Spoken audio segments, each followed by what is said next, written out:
Very good morning to everyone. Welcome to the first lecture of the academic year.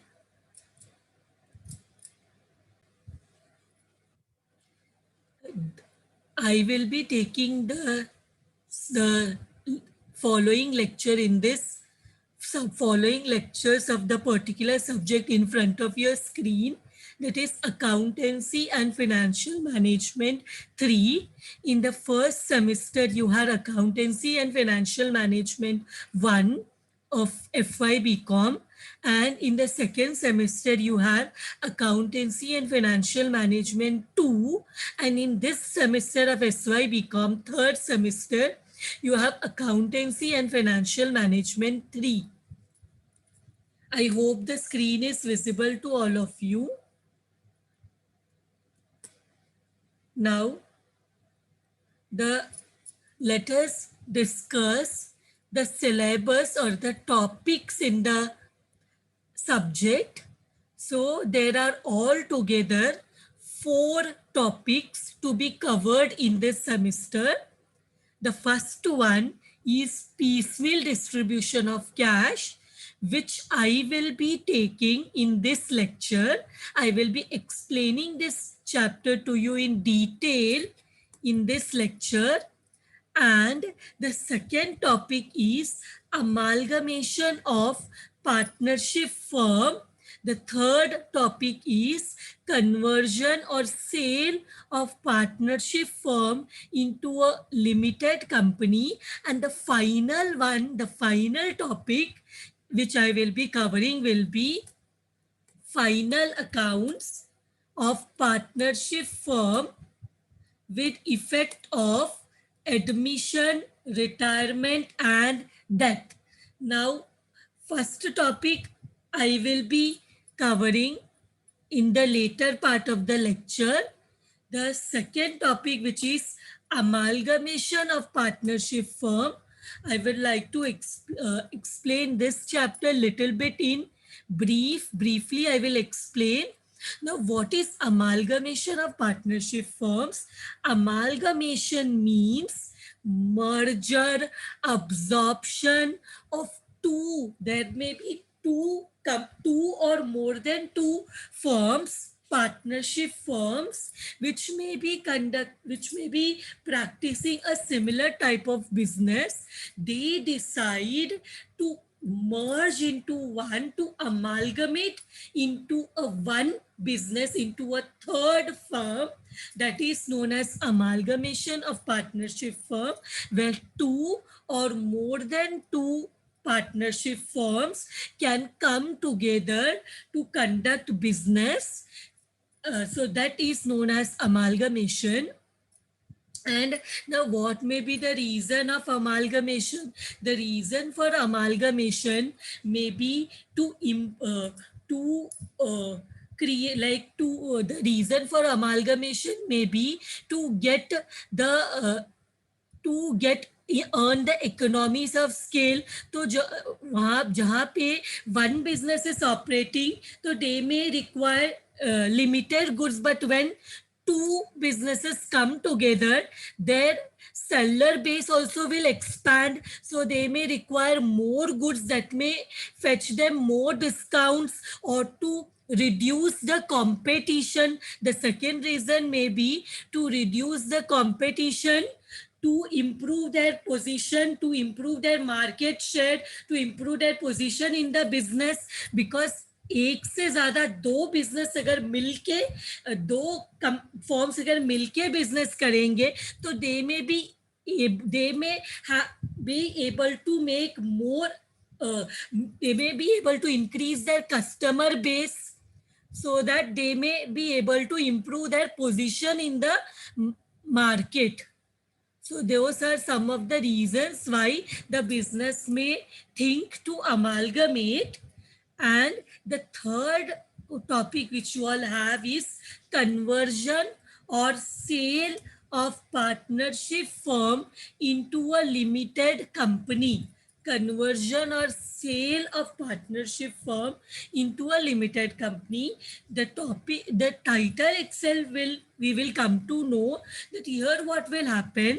the business is running a partnership business. So this business is initially a partnership business, but what they will do, they want to convert their partnership business into a limited company. तो उसमें क्या accounting procedures होगा, that we will see in this particular topic. And this topic is very much similar to amalgamation. मतलब इसका जो accounting procedures है, those are very common, very similar to amalgamation. So when we will do amalgamation, and then when we will come to conversion, we will find that both are very similar. Conversion and amalgamation are very similar. And the last topic which we have in every semester is the final accounts. So we have the final accounts in every semester. So this semester we will be doing final accounts of partnership firm. But then you will say that you have already done final accounts of partnership firm in your 12th standard. So partnership firm final accounts is already done in your 12th standard. Then what is new which you will be learning in this SYBCom semester 3? So in this semester 3 SYBCom, what is new is that we will be doing final accounts of partnership firm with the effect of admission, retirement and death. Admission, retirement and death. Matlab, what does this mean? This in this final accounts, we will see that if there is a admission of a new partner in the business, then what will be the effect in final accounts? Or if there is a retirement of a partner in a particular financial year, then what will be the effect in the final accounts? Or if there is a death of a partner, if there is a death of any of one partner, any of a partner, then what will be the effect in the final accounts of, while preparing the final accounts, what will be the effect that we will be seeing in this particular final accounts, which, and if I am not wrong, you all must have also studied admission of partner, retirement of partner and death of partner in your 12th standard. So you have also done you have also done your admission, retirement, death, and you have done final accounts of partnership firm. So here in this topic, what we will be doing is, we will be seeing that what will be the effect of admission, retirement and death in your final accounts of partnership.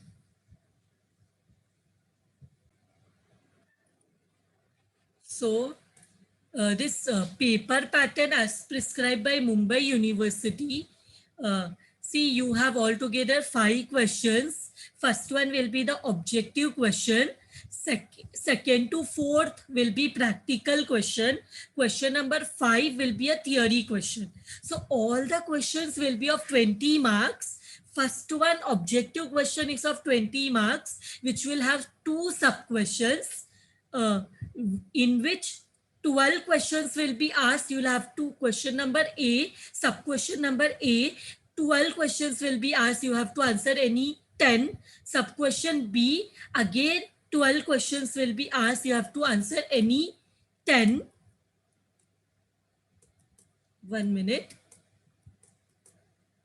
And see, this objective questions may be multiple choice, true or false, match the columns, fill in the blanks without options. तो जो आपका objective question है ना, उसमें what can be asked, उसमें true और false पूछ सकते हैं, multiple choice question with option, match the column or fill in the blanks without options can be asked.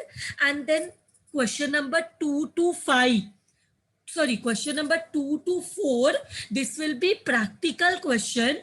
And practical question दो पूछेंगे जिसमें से आपको कोई एक क्वेश्चन सॉल्व करना है 20 मार्क्स के लिए, या तो 10 मार्क्स का एक क्वेश्चन मिला के 20 और उसके ऑप्शन में एक और 20 मार्क्स का क्वेश्चन.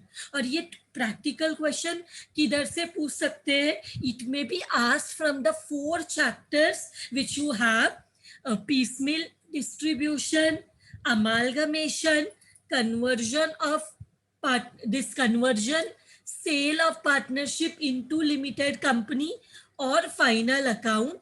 इसमें से 4 क्वेश्चन, इसमें से क्वेश्चन नंबर 2 से क्वेश्चन नंबर 4 के लिए they may ask. And then we have the last question which is a theory question wherein 2 questions A and B 10 marks के लिए पूछ सकते हैं, या तो देयर में B short note question. 6 questions will be asked and you will have to answer any 4 for 20 marks, 5 marks each. So या तो 10 मार्क्स का 2 क्वेश्चन या तो 5 मार्क्स का 4 क्वेश्चंस आपको लिखना है, लेकिन 6 क्वेश्चंस रहेगा शॉर्ट नोट्स का. एंड दिस में be asked again from all the 4 chapters which you have. तो थ्योरी क्वेश्चन जो आएगा वो भी कोई भी 4 चैप्टर जो आपको है उसमें से दे में ask any chapter, any 4 chapter में से, all I mean all the 4 chapters में से questions will be asked for theory. So this is the paper pattern as prescribed by Mumbai University. But as we all know, last year this format could not be followed because we had multiple choice questions.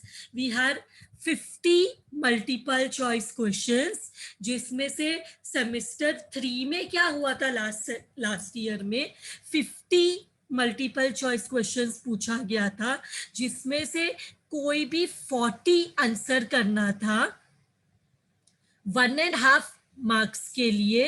Then it became 60 marks, जिसको बाद में 100 marks में convert करके आपको आपके result में मिला था.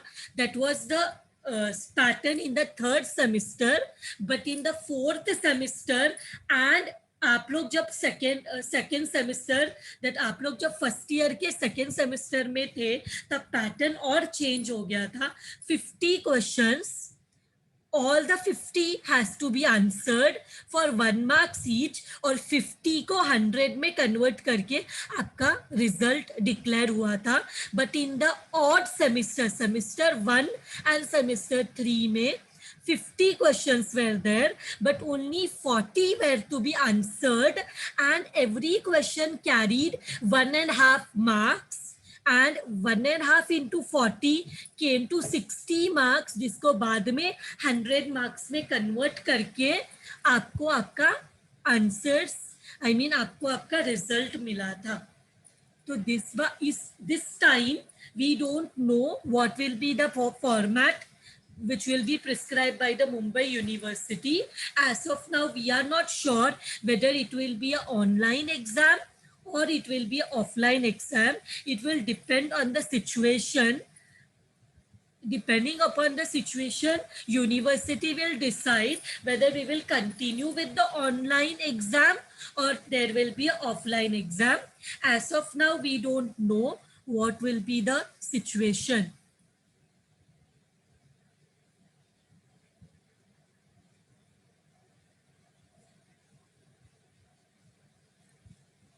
So with this, let me go to the next slide.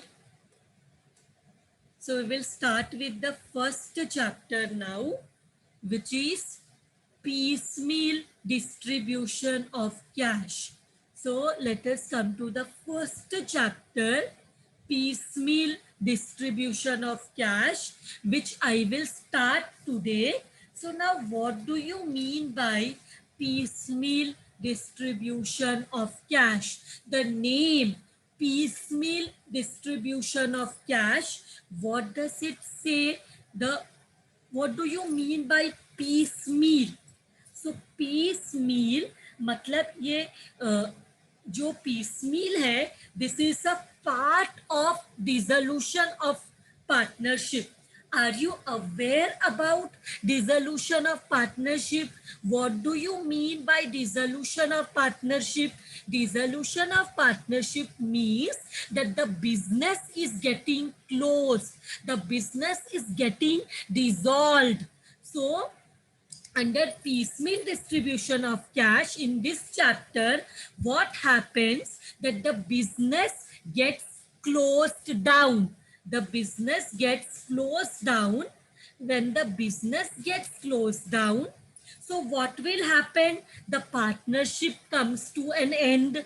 All the assets are sold out, and then from the assets, from the proceeds मतलब असेट्स को बेच के जो पैसे मिलते हैं, whatever proceeds we get from the realization of asset, from selling the assets, those proceeds are used to pay, to repay our liabilities.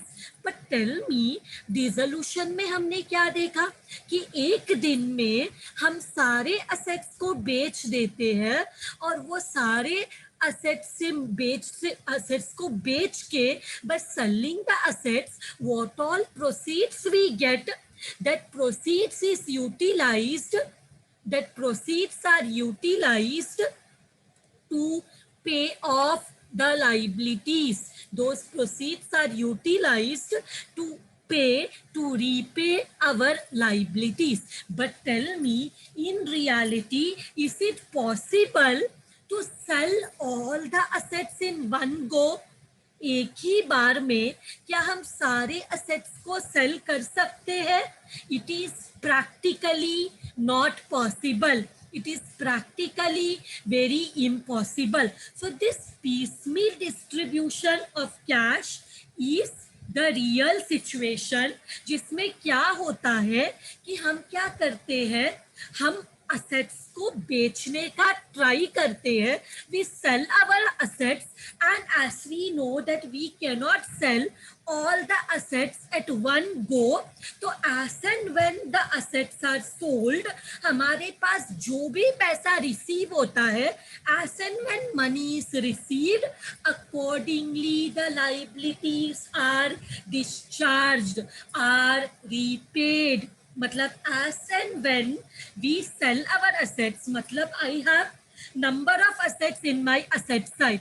I have machinery, I have furniture, I have vehicle, I have stock, I have debtors.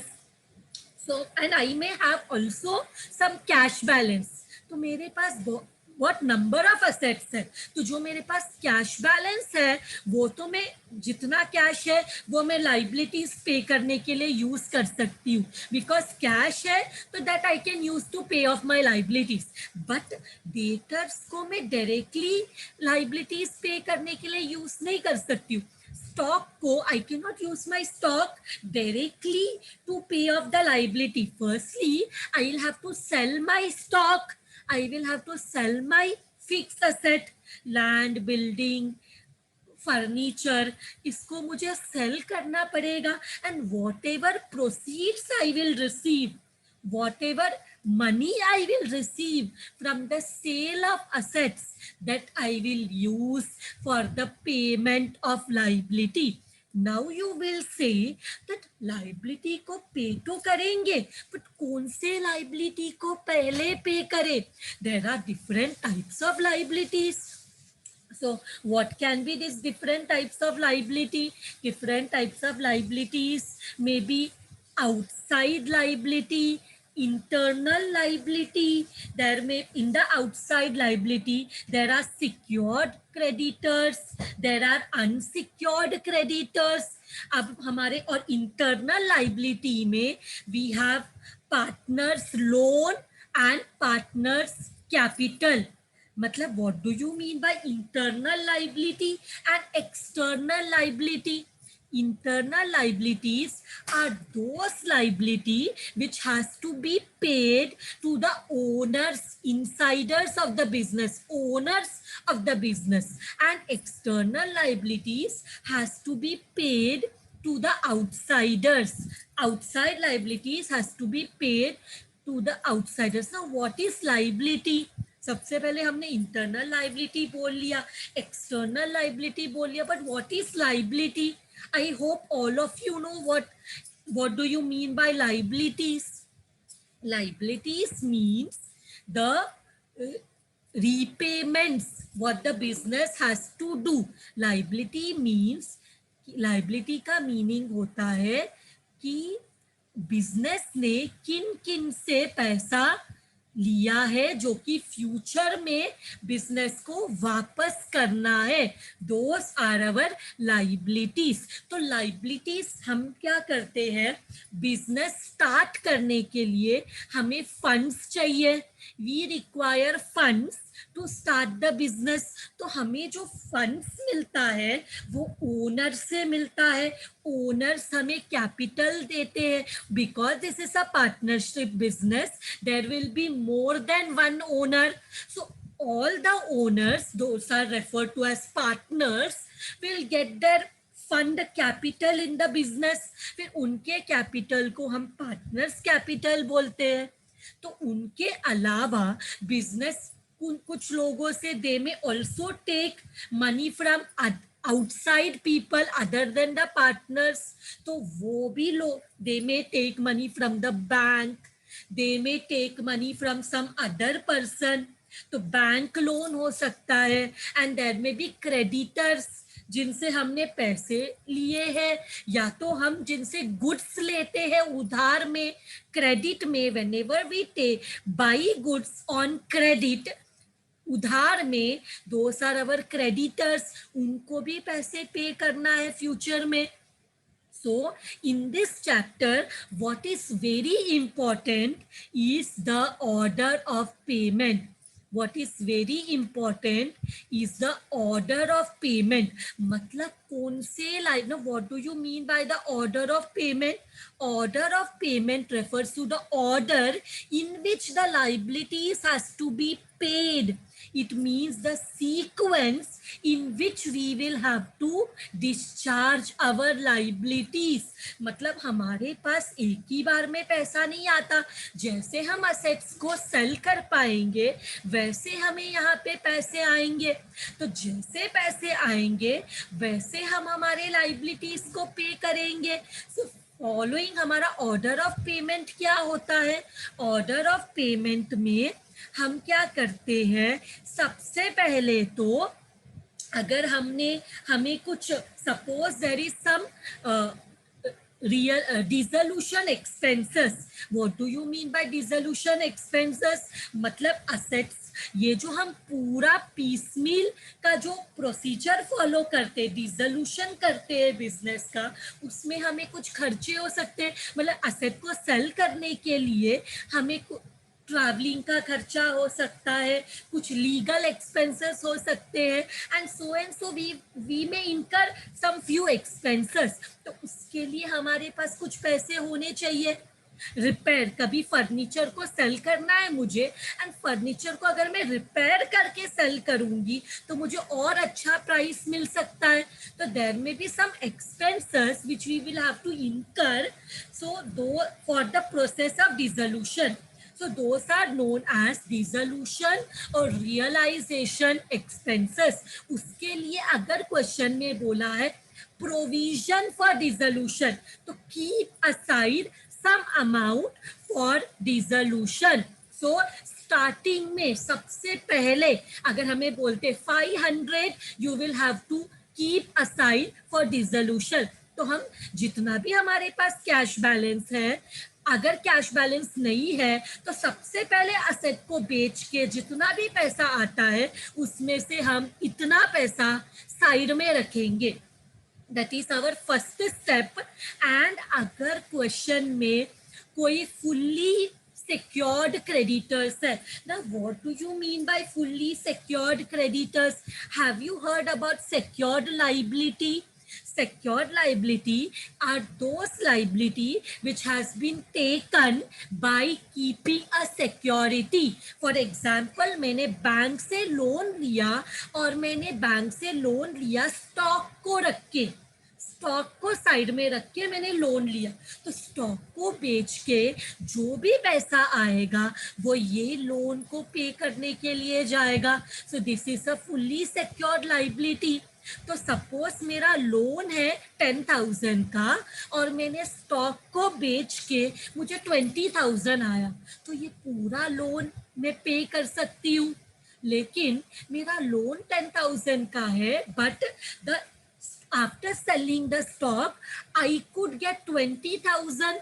Now tell me what I will do. Loan तो सिर्फ 10,000 का है, remaining 10,000 I will use to pay the other liabilities. 10,000 का loan which is secured by stock and stock को बेच के मुझे 20,000 मिला, तो मैं क्या करूंगी, 10,000 जो एक्स्ट्रा मिला है, लोन तो खत्म हो गया, उसके ऊपर जो ऊपर का पैसा है, extra money is there, that I will use to pay the other liabilities. But for example loan is of 10,000 but stock को बेच के मुझे सिर्फ 5,000 ही मिला. लोन 10,000 का है बट स्टॉक को बेच के, जो लोन स्टॉक के ऊपर लिया गया है उसको बेच के सिर्फ 5,000 मिला. तो वो जो 5,000 है उसको मैं क्या करूंगी, 10,000 में 5,000 तो पेड ऑफ हो गया स्टॉक को बेच के, बट अभी भी कितना बाकी है, 10 में से 5 पेड हो गया तो अभी भी 5,000 बाकी. See getting my point, loan is of 10,000 but stock जो सिक्योर्ड लाइबिलिटी था वो स्टॉक के ऊपर था, बट स्टॉक को बेच के मुझे सिर्फ 5,000 मिला. तो remaining 5,000 will now become a unsecured liability. क्यों? क्योंकि जो सिक्योरिटी के ऊपर उसको लिया गया था उसको तो हमने सेल कर दिया, उसको सेल करके हम पूरा लाइबिलिटी को नहीं पे कर पाए. तो जो अनपेड लाइबिलिटी है, जो कि सिक्योरिटी को सेल करने के बाद भी हम पे नहीं कर पाए, अब इसके ऊपर कोई सिक्योरिटी नहीं है, स्टॉक जो था उसको हमने सेल कर दिया बट उसको सेल करके पूरा पैसा नहीं मिला, तो remaining 5,000 becomes a unsecured creditor. तो हमारा पहला स्टेप क्या होता है, तो ये जो अनसिक्योर्ड क्रेडिटर्स है ना, ये अनसिक्योर्ड क्रेडिटर्स के कुछ टाइप्स है. जो अनसिक्योर्ड क्रेडिटर्स होता है उसमें पहला टाइप होता है प्रेफरेंशियल क्रेडिटर्स. उसको हम क्या बोलते हैं, unsecured creditors are of two types. एक जिसको हम बोलते हैं preferential creditors and second one is others. preferential creditors, or we can say the preferential liabilities. What do you mean by the preferential liabilities? Preferential liabilities means amounts due to the government such as income tax, municipal taxes, etc., or amount due to employees such as salaries, wages, compensation for termination of service, contribution to provident fund, etc. तो इसको preferential liability क्यों बोलते हैं? Because preferential liabilities are paid first in preference to other unsecured creditors. Means we will have to pay our preferential liabilities before paying the other unsecured creditors. Other liabilities को, other outside liabilities को पे करने से पहले हमें preferential liability, preferential creditors को पे करना पड़ता है. बट क्यों? बिकॉज प्रेफरेंशियल लाइबिलिटीज हम कोई भी बाहर वालों को, जब स्टार्टिंग में बताओ, स्टार्टिंग में किसको पे करना चाहिए, बाहर वालों को या इनसाइड लाइबिलिटीज को? If you are doing business, whom will you pay first? Will you pay the outsiders or will you pay the insiders? No, see, someone has answered insiders. No, tell me, when you invite someone for lunch at your place, अपने घर पे किसी को lunch पे बुलाते हो, तो पहले किसको पहले खुद खा के बैठ जाते हो फिर बाहर वालों को खिलाते हो? ऐसा होता है क्या? नहीं ना। व्हाट वी डू, सबसे पहले हम बाहर वालों का उधार पे करते हैं। हम हमारा खुद का, because this partners are the real owners of the business, तो ओनर्स को उनका पैसा लास्ट में मिलेगा। सबसे पहले हम पैसा देंगे आउटसाइडर्स को, सबसे पहले हम पैसा देंगे आउटसाइडर्स को। तो आउटसाइडर्स में भी सबसे पहले प्रेफरेंस मिलेगा प्रेफरेंशियल क्रेडिटर्स को। प्रेफरेंशियल क्रेडिटर्स कौन है? जैसे government, amount due to government, income tax, municipal tax, और साथ में प्रेफरेंशियल लाइबिलिटी सिर्फ गवर्नमेंट के ड्यूज को नहीं बोलते हैं, एम्प्लॉयज के ड्यूज को भी बोलते हैं। एम्प्लॉयज को उनका सैलरी पे करना बाकी है, उनको उनका पीएफ पे का contribution that is due to employees, वो हम पहले पे करेंगे। सपोज हमारे पास पैसा है 10,000 और गवर्नमेंट ड्यूज है 10,000, एम्प्लॉय ड्यू है 5,000। टेल मी किसको पहले पे करें? हमारे पास सिर्फ 10,000 है और गवर्नमेंट का ड्यू है 10,000 और एम्प्लॉय का ड्यू है 5,000, दोनों को मिला के हमारे पास 15,000 पे करना है। बट हाथ में पैसा है सिर्फ 10,000, किसको पहले पे करे? Tell me. गवर्नमेंट ड्यूज है 10,000, एम्प्लॉयज को पे करना है 5,000 and we have only 10,000. So I have been getting the answers from you all. Some are saying government, some are saying employees. But what I am saying is ये दोनों एक ही level के liability है, both are preferential liabilities. तो मैं ये एक ही level के हैं, तो इनके साथ I can not do injustice. मैं पहले गवर्नमेंट को भी नहीं दे सकती हूँ, सिर्फ गवर्नमेंट को भी नहीं दे सकती हूँ, एंड मैं सिर्फ एम्प्लॉयज को भी नहीं दे सकती हूँ। मुझे इन दोनों को इक्वल वेटेज देना है। तो मैं क्या करूंगी? गवर्नमेंट को 10,000 देना है, एम्प्लॉयज को 5,000। आई नीड टू पे government 10,000 and employees 5,000. So I will take the ratio of their liability 10,000 is to 5,000. So कितना जीरो कट हो जाता है? 3 जीरो कट हो जाता है। तो रेशो क्या हो जाता है? 10:5, दैट इज 10 2 5 के टेबल में 2s आर एंड 5 के टेबल में 1s आर। तो 10:5 का रेशो या 2:1 का रेशो से मैं 10,000 को डिवाइड करूंगी between government dues and employees. मतलब मैंने यहाँ पे दोनों के साथ इनजस्टिस नहीं किया। I have given a same treatment to both of them. What I have done, I have taken the ratio of their liabilities. Government we had to pay 10,000, employees we had to pay 5,000. So 10,000 is to 5,000. उसका we have made a ratio and we paid, हमारे पास सिर्फ 10,000 है, तो 10,000 into 2/3, 2:1, मतलब 2 + 1 is 3. So 10,000 is to 2/3, 10,000 into 1/3. या तो तुम लोग को 2:1 नहीं करना, तो 10:5 का रेशियो में रखना है।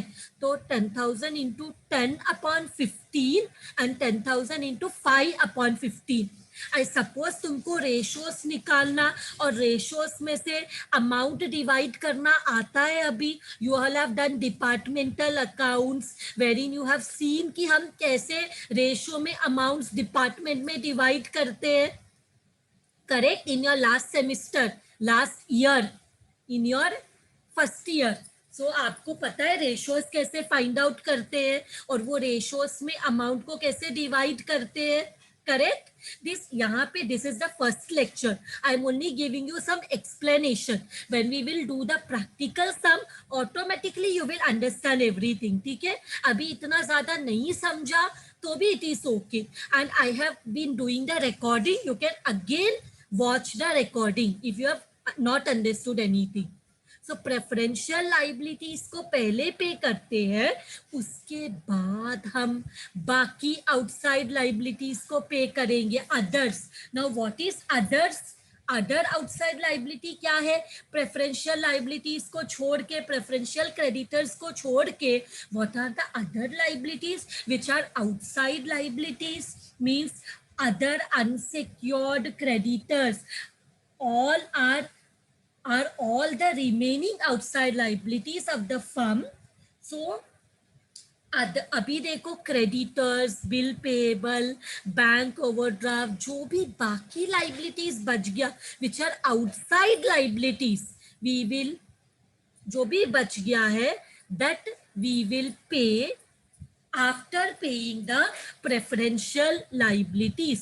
जितना भी पैसा आएगा उसमें पहले प्रेफरेंशियल लाइबिलिटीज को पे करेंगे, उसके बाद आउटसाइड लाइबिलिटीज को पे करेंगे, और outside liability also include the balance of partly secured creditors not met out of the secured asset.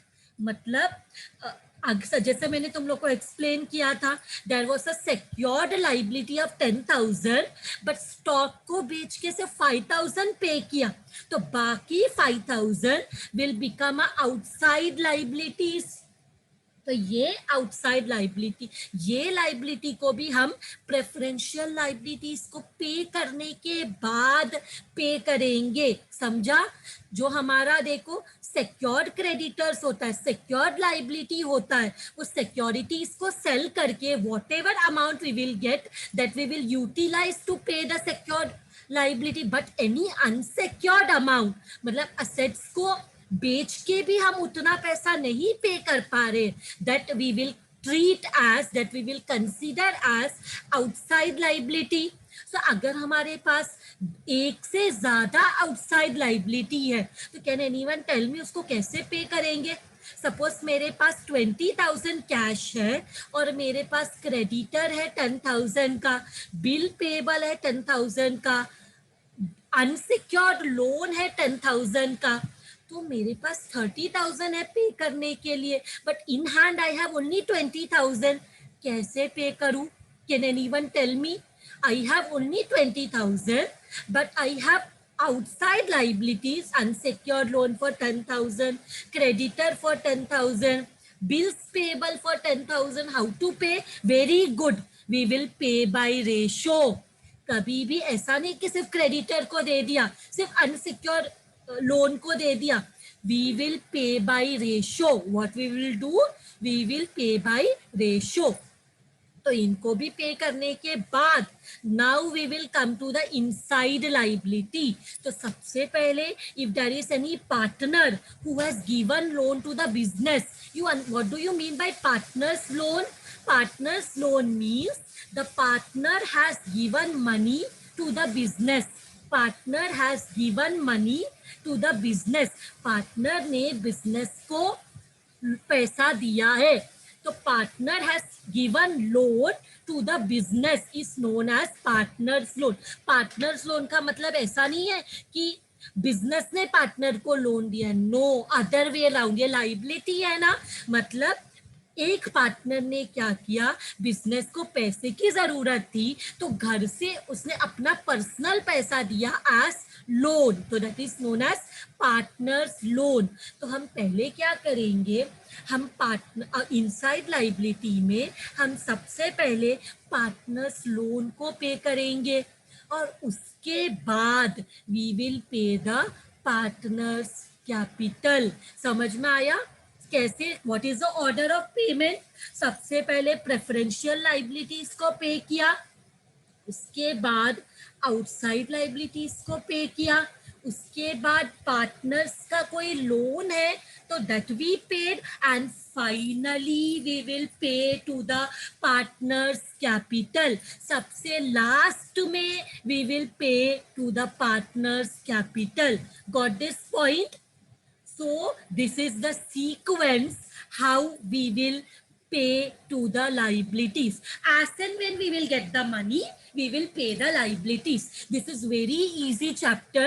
आपको सिर्फ ये order of payment you will have to remember कि जैसे we will get the money, वैसे we will pay our liabilities. As and when we get the realization of क्या मतलब realization money from sale of assets, assets को बेच के जो पैसे आ रहे, as and when we get the money we will pay our liabilities.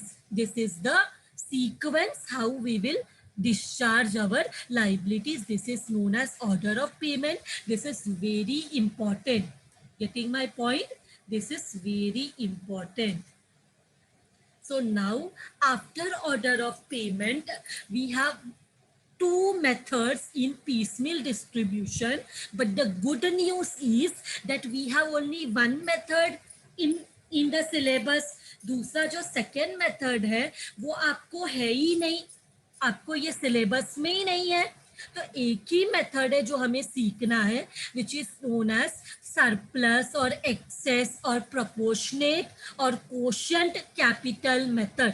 Surplus capital method बोल सकते हो, you can call it excess capital method, you can call it proportionate capital method, और you may call it quotient capital method. So what do you mean by this method? By this method means that according to this method, what is it? According to this method, what we consider is कि जितने भी जो भी partner है, see I am explaining you here कि अब यहाँ partner मतलब एक से ज्यादा ओनर है. तो जिसने भी बिजनेस को जैसे for example suppose the partnership ratio is equal, दोनों पार्टनर इक्वल प्रॉफिट्स अर्न करते हैं, तो उसमें से एक पार्टनर ने 1 लाख रुपीस कैपिटल दिया है बिजनेस को और दूसरे पार्टनर ने 75,000 का कैपिटल दिया है बिजनेस को. Now tell me which partner has given surplus capital और एक्सेस कैपिटल. ए जिसने कितना दिया है, ए ने दिया है 1 लाख उसको और बी ने दिया है 75,000 और दोनों को इक्वल प्रॉफिट मिलता है. तो who has contributed excess capital, surplus capital? Can you tell me? A has contributed 1 lakh for 1 share of profit and B has contributed 75,000 again for 1 share of profit, क्योंकि उनका ratio equal 1:1. yes, you all are correct. यहाँ पे ए ने 25,000 access contribute किया है. तो जब भी हम पार्टनर्स कैपिटल पे करते हैं, पार्टनर्स को उनका कैपिटल पे करते हैं, तो तभी हम क्या करते हैं, जिसने भी सरप्लस पैसा पे किया है उनको उनका सरप्लस अमाउंट पहले पे करते हैं. तो हम क्या करेंगे, ए ने 25,000 एक्स्ट्रा पे किया है, एक्सेस पे किया है, उसको 1 लाख पे करके 1 शेयर ऑफ प्रॉफिट मिल रहा है और बी को सिर्फ 75,000 पे करके 1 शेयर ऑफ प्रॉफिट मिल रहा है. तो जो एक्स्ट्रा पे किया है वो हम पहले ए को 25,000 जो उसने एक्स्ट्रा पे किया है वो पहले पे करेंगे, उसके बाद दोनों का 75,000 बचेगा.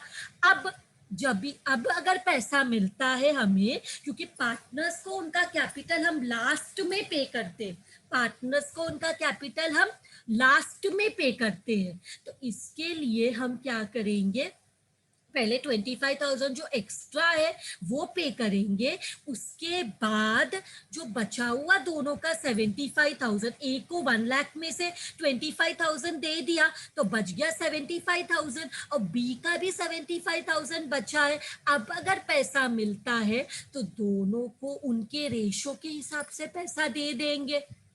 That is known as excess और सरप्लस कैपिटल मेथड, जो हमारा पहला मेथड और only one method we have. तो उसमें हमें क्या करना है, जिसने भी जो भी पार्टनर ने एक्स्ट्रा पैसा कंट्रीब्यूट किया है उसको हम पहले पैसा पे करेंगे. समझ में आया? And the second method is known as maximum possible और नोशनल लॉस मेथड. तो at present this is not that in the syllabus, but फिर भी तुम लोग को ये थोड़ा सा एक्सप्लेन करती हूँ. ये मेथड के हिसाब से हम क्या ये मेथड के हिसाब से व्हाट डू वी अंडरस्टैंड कि what we say as per this method that we consider कि जो भी हमें रियलाइजेशन से जो भी असेट को बेच के पैसा मिल रहा है, whatever proceeds we get from selling the asset, हम मानते हैं this is the last time we are getting the money. मतलब हम हर बार ऐसा सोचते हैं, सपोज मुझे फर्नीचर को बेच के 1 लाख रुपीस आया, तो मैं मानती हूँ कि ये 1 lakh rupees is the last time I am getting the money.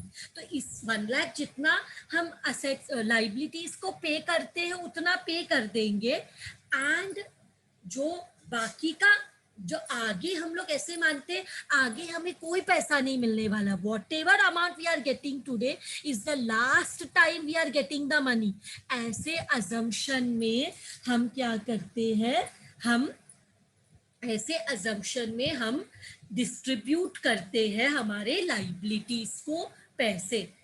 हमारे ये चैप्टर में हमें क्या सोचना है, ये चैप्टर में हमें सिर्फ इतना ये चैप्टर में हमें हमारे लाइबिलिटीज को पे करना है. समझ में आया? We will have to pay our liabilities in this chapter. So in this chapter, we have to consider this, that we will be paying our liabilities. Liabilities are very important in this chapter. Assets इतना important नहीं है, because asset से क्या important है कि कितना पैसा मिल रहा है असेट को बेच के, बिकॉज वो पैसे से हम हमारे लाइबिलिटीज को पे करेंगे. So with this I will end my lecture today because already the time is over, and what I will do is I will continue with rest of the lecture, rest of the topics. We will start with the practical sum in the next lecture. Okay, everyone.